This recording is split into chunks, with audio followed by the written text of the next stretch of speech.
This is the Louie T Network.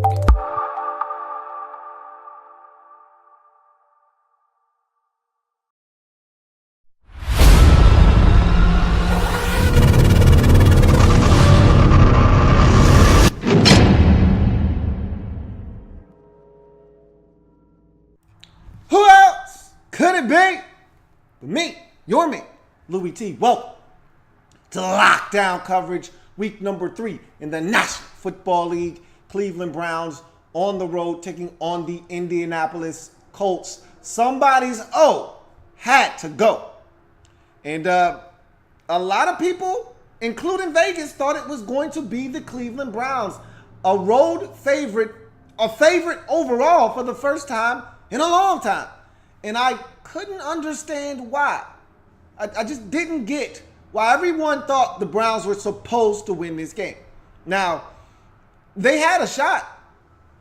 And I can understand why people would feel like the Colts weren't good enough, but they still were at home. And Jacoby Brissett makes this a better football team than it was with Mean Green Scott Tolzien. And I actually saw some things out of Jacoby Brissett that I liked in that Arizona loss. Okay? So I felt comfortable that the Colts would be able to find a way to win this game. Obviously, I was in the minority. That's fine. I had no doubts that this Colts team could get it done and that this Browns team wasn't ready to win yet. They're not going to be ready for a while because Kaiser isn't ready to win yet. And eventually, it'll come and they'll get somebody and they'll get a win. But it wasn't going to be in week 3. That's the way I felt. And Kaiser proved me right again, throwing 3 INTs, and that's why they're not going to win games. And the worst part about his picks are that they come at the wrong... It's never a good time for an interception, okay? Maybe if you throw one on 3rd and 17 and you throw it 40 yards down the field and it acts as a punt and there's no return on that interception, okay, no one really cares. It shows up on the stat sheet. You say, he threw a pick. If you didn't watch the game, you think, oh, yeah, he threw a pick. But if you watch the game, you understand the context of the interception and you go, okay, whatever. His picks come at the worst possible time. They're in the red zone. They're guaranteed points. Zane Gonzalez is a beast of a field goal kicker. They're going to get something out of this drive, anything out of this drive, just like the Pittsburgh game. When he throws that hapless, just asinine pick to TJ Watt.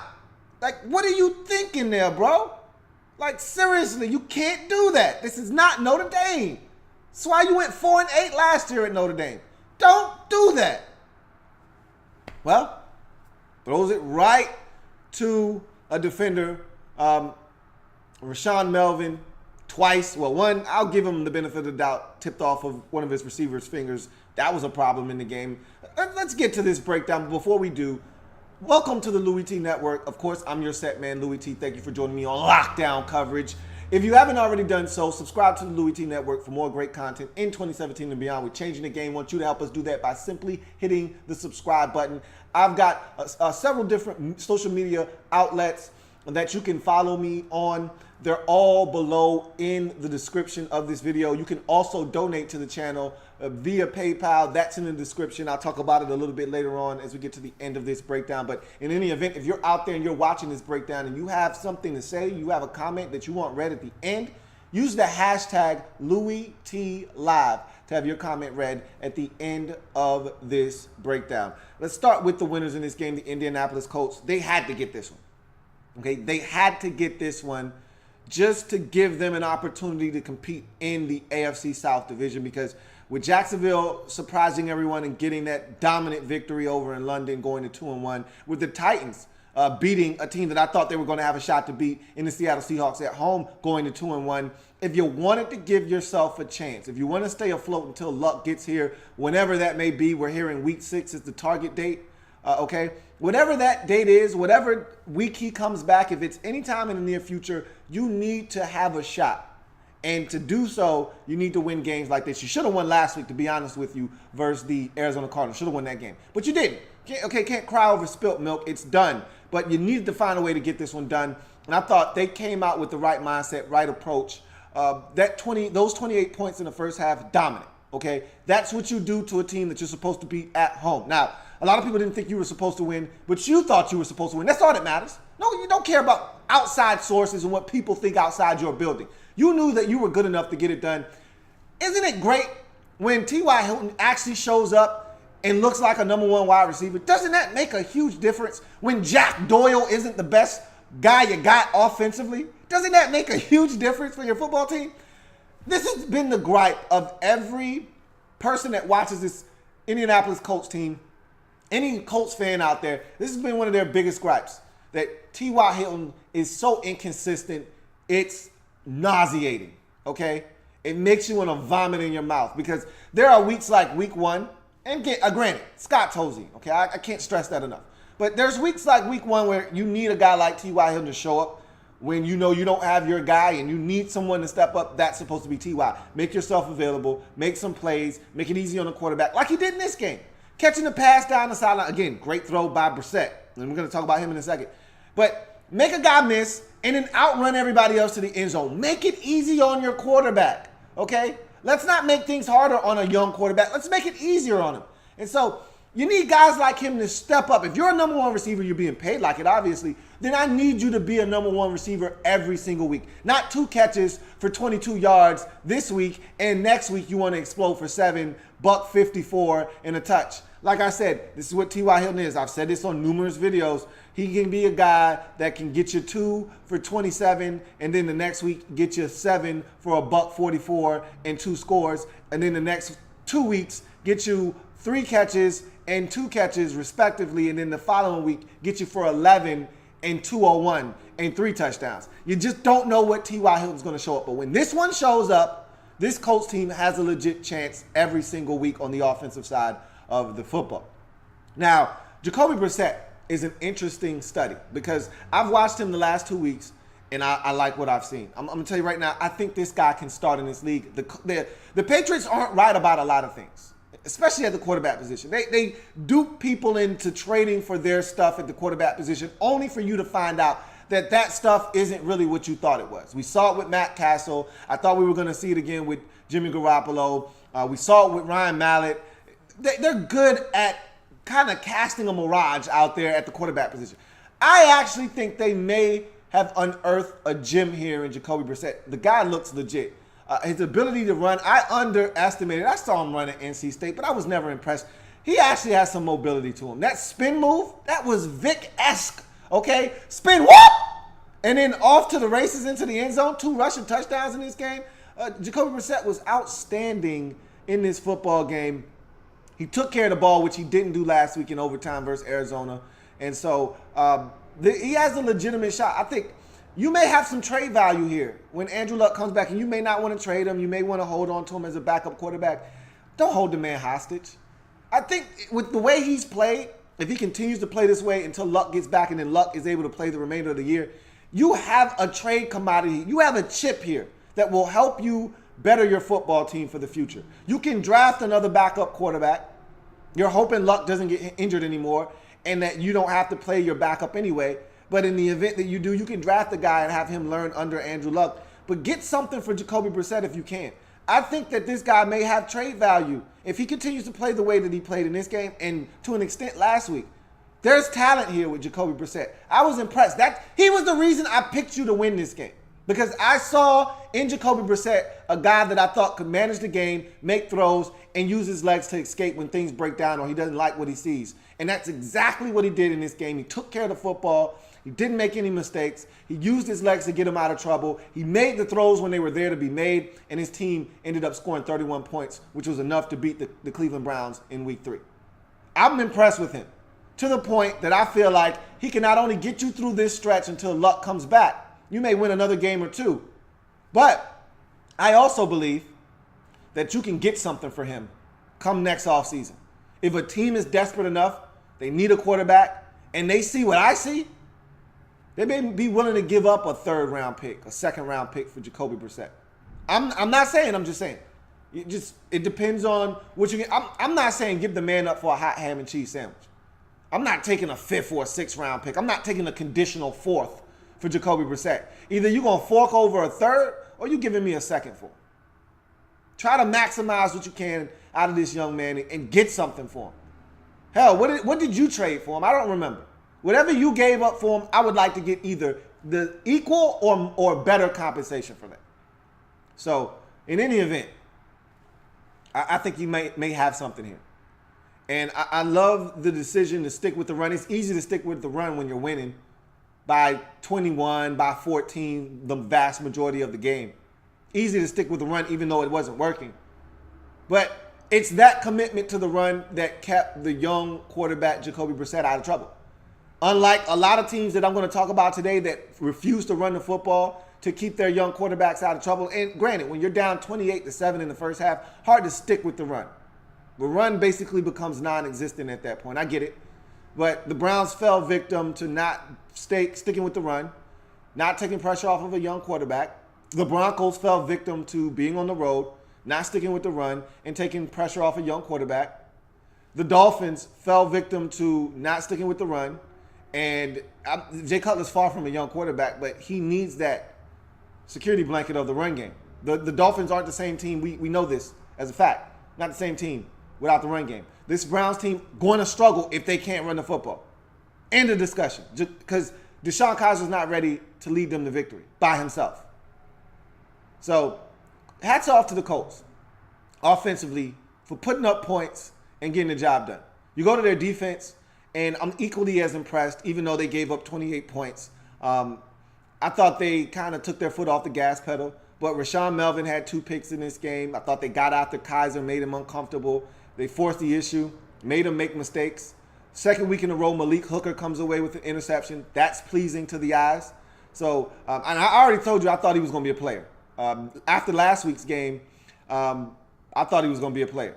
I thought you should have won last week, and I thought him and Wilson stepped up, made some plays, and I said both of those dudes look like players. And so as you continue to get healthier, you get Vontae Davis back, have everybody on that defense kind of playing. I've been surprised the last couple of weeks that you've been able to get a little bit of pressure, just a teeny little bit. Because I don't see a guy on your defense that's a legit pass rusher. Jabal Sheard is supposed to be that one guy. He should have had a pick in this game as well. Got to have it. The ball hits you in your hands like that. I know you're a defensive lineman / outside linebacker, and that's why you play that instead of tight end. But I need you to come down with that, bro. That's in your hands. It's a soft, easy catch. Make it. Shorten the field for your offense. Give them another scoring opportunity. Put this game away. That was an opportunity to put the game away. Catch that football. In any event, I thought the defense was adequate. You don't want to surrender 28 to a Browns team that's had trouble scoring to start the season out. However, this game was pretty much done at 28-7, even though it wasn't. But I think you felt like, okay, this guy's going to make mistakes, and he did in Kaiser. And we're going to be just fine if we continue to run the football, run out this clock. They'll run out of time, and they did. That being said, you can't give up 28 points. You can't give up the 2 scores that you gave up at the end to make this a ball game and come down to an onside kick. Put them away, get a stop, get the football back to your offense, or force a turnover, do something to put the exclamation point on this game and not allow it to be 20 or 31-28 with an onside kick pending and the game in the balance. Don't do that. Don't do that. But this is still a ragtag bunch on defense in the front 7. There's not a lot for me to get excited about. I'm excited about the back half when everybody's healthy of what that secondary can be. I still have my reservations about the front half, though. And I actually like Al Woods and what he's been doing since you brought him over from Tennessee. There are a couple of guys that get me excited in that front 7, but not many, and none of them are pass rushers right now. So that's the one thing. John Simon seems to be everywhere, though. That's a guy that has flashed for me, and he's even getting after the quarterback when he's called upon to blitz. I've really taken a liking to John Simon over the last 2 weeks. Thought he's performed well, and I want to see more from John Simon. He finally gets an opportunity in Indy to get some legit playing time, and he's making the most of it coming over from Houston. And that's what teams in the division do. They know what other guys are doing with their respective teams in the division. You poke them away, you see what they can do for your team, and I think John Simon's working out so far for this Colts defense. You go to the Browns side of things. There's good news and there's bad news. I'll give you your veggies first. We'll save the dessert for later. Your veggies first. You lost to the Indianapolis Colts. Everyone thought you should have won. Vegas thought you were going to win. You should have won. Not saying you should have won this game because you got dominated for the vast majority of this game. But if you were going to win, this was the time to do it. The good news is you scored 28 points. That's the dessert. You scored 28. 28 would have been good enough to beat your last two opponents. So that means you're going in the right direction. More veggies, though. It's the Indianapolis Colts defense. So 28 points against them. This is the same team that gave up 46 points 2 weeks ago. However, more dessert. Deshaun Kaiser didn't look as bad, I guess. More veggies. He threw 3 interceptions and another one in the red zone. More dessert. Damn, I love Duke Johnson. Man, I love me some Duke Johnson. You got to get him the football more. I said it last week when he made the one-hand grab. I said, Duke Johnson is a Swiss Army knife that must touch the football more. Period. Nothing else to discuss. He should have the most touches out of anybody in your backfield, combined touches. He should have the most touches. I need him to run it at least 8 times, and I need him to catch it another 7 or 8 times. If you're not going to give Crowell the football. Damn, he's good. Did you see the run for the touchdown? Come on, man. Get Duke Johnson the football more, man. More veggies. What's up with all the damn drops? What are you guys doing? Catch the damn football. Kaiser's already struggling as it is. He don't need you dropping footballs, man. Damn. Come on. Ricardo Lewis, catch the goddamn ball.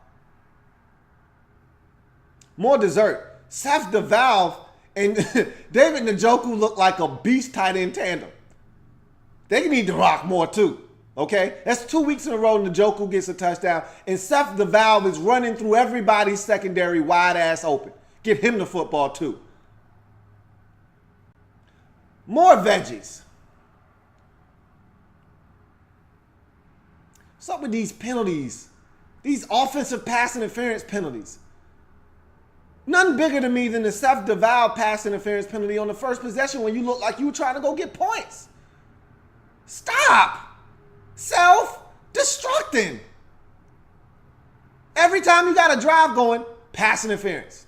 Offense. 10-yard penalty. Repeat. 3rd down. Well, damn, now it's 3rd and 20. Now it's 3rd and 19. Now it's 3rd and 16. Now it's 3rd and 13. Damn. That just killed your whole drive. Stop.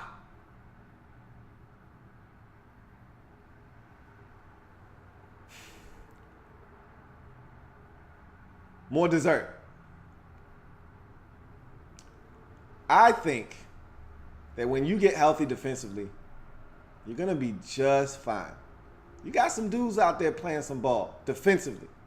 Now, you didn't see it in this game because you got avalanched early, but you shut them down in the second half.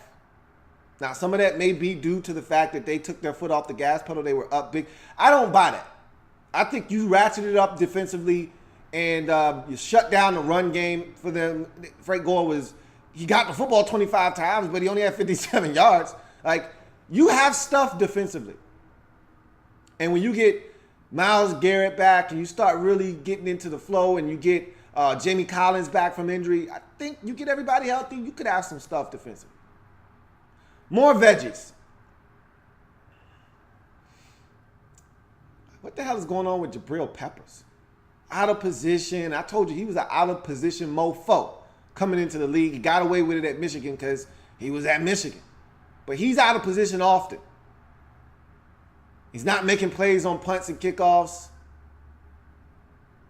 I need him to be more of a factor on the field defensively. Look, I told you, blitz him. Use him around the line of scrimmage. Don't have him back deep. That's not what he does. He takes poor angles. He's not where he's supposed to be. He's better served as a strong safety inside the box. Use him as such. My final slice of dessert, Zane Gonzalez. I like that guy. I like him a lot. Hopefully you don't have to use him as much unless you're kicking extra points. But in any event, I feel like you got yourself a new Phil Dawson. So for whatever it's worth, you got it right. Anyway, I'm done with the Browns. They dropped to 0-3 on the season. Kaiser with some really bad interceptions. Some of them not his fault. Hey, last slice of dessert. Kenny Britt actually showed up in this game. Hey, how about that? First career touchdown as a Brown. Had a nice little catch down the sidelines. Hey, how about that? Kenny Britt actually made a sighting. That's nice. But it wasn't enough. You waited too late to start scoring points. And you fall short, 31-28. At least you didn't quit. Down 28-7, this could have been a fiasco. But you didn't quit. I can appreciate that. But too many mistakes, too many turnovers, too many penalties. Not good enough to overcome those things yet. And so you lose 31-28. If you're the Colts, it's a sigh of relief for you and your head coach. You go 0-3 and you lose to the Browns at home, and everybody's talking about fire Chuck. He survives for another week, and maybe this gives this team the confidence they need to maybe run off another win or two and give them an opportunity to stick around in this division until luck gets here. So we'll see what happens. I'll take any comments that may exist. We'll see what happens.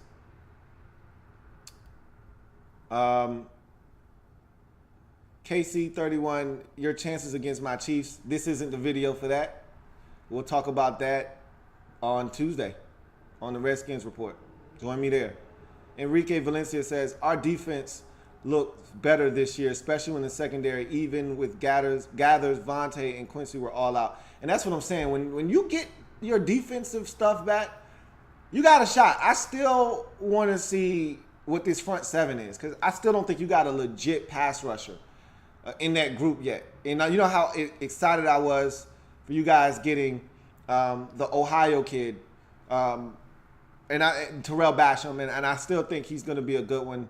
But this secondary has some promise. And I think once you get healthy with Darius Butler and Quincy Wilson and Gathers and Vontae Davis, and then you add in the other rookie from Ohio State, and all of a sudden now that's a hell of a secondary.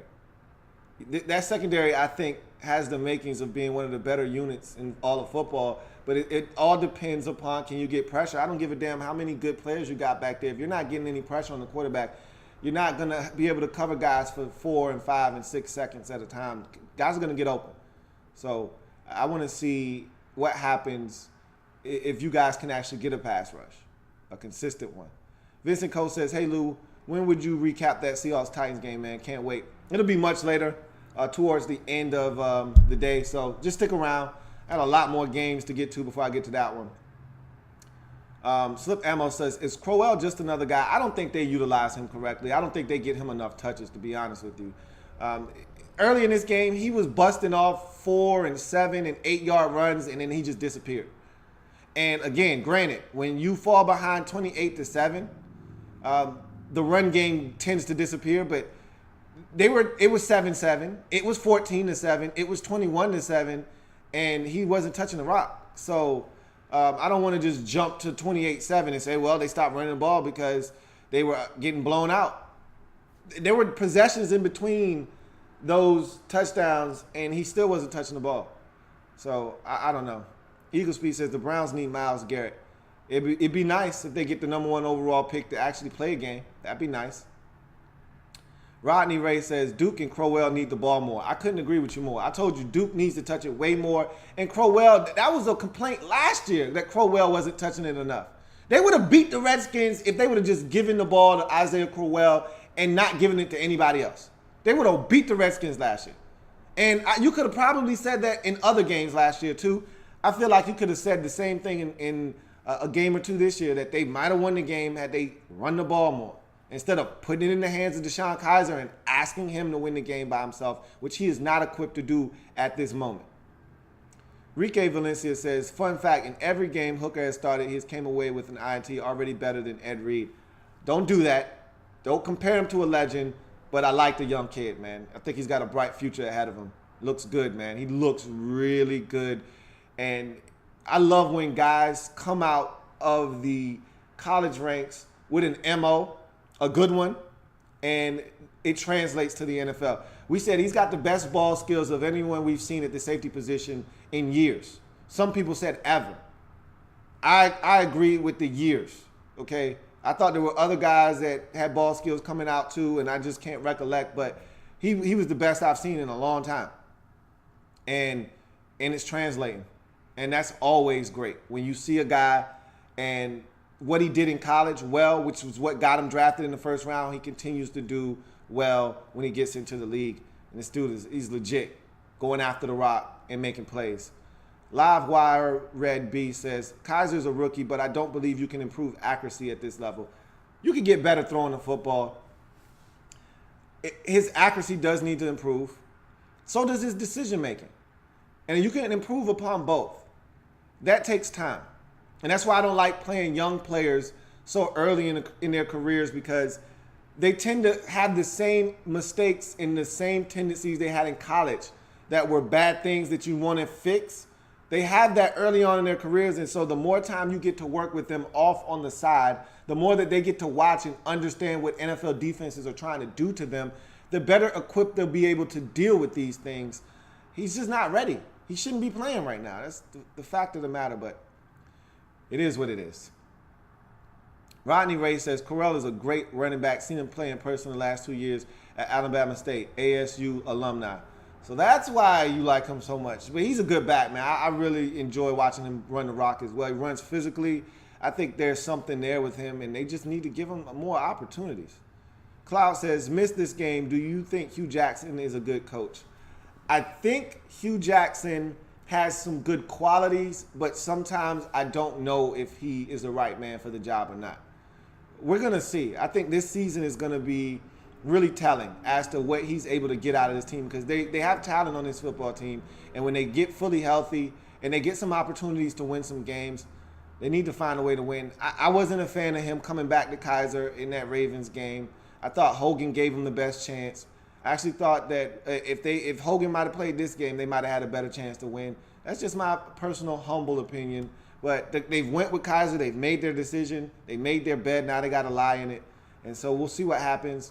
But I've got my doubts and reservations about Hugh Jackson. I think there's some good qualities about him, but I don't know if he's head coaching material or not. We're going to find out, because some of these things that I thought he would be able to make better, I haven't seen. Like, I thought he would maximize guys like Duke Johnson and Isaiah Crowell, and he hasn't done that.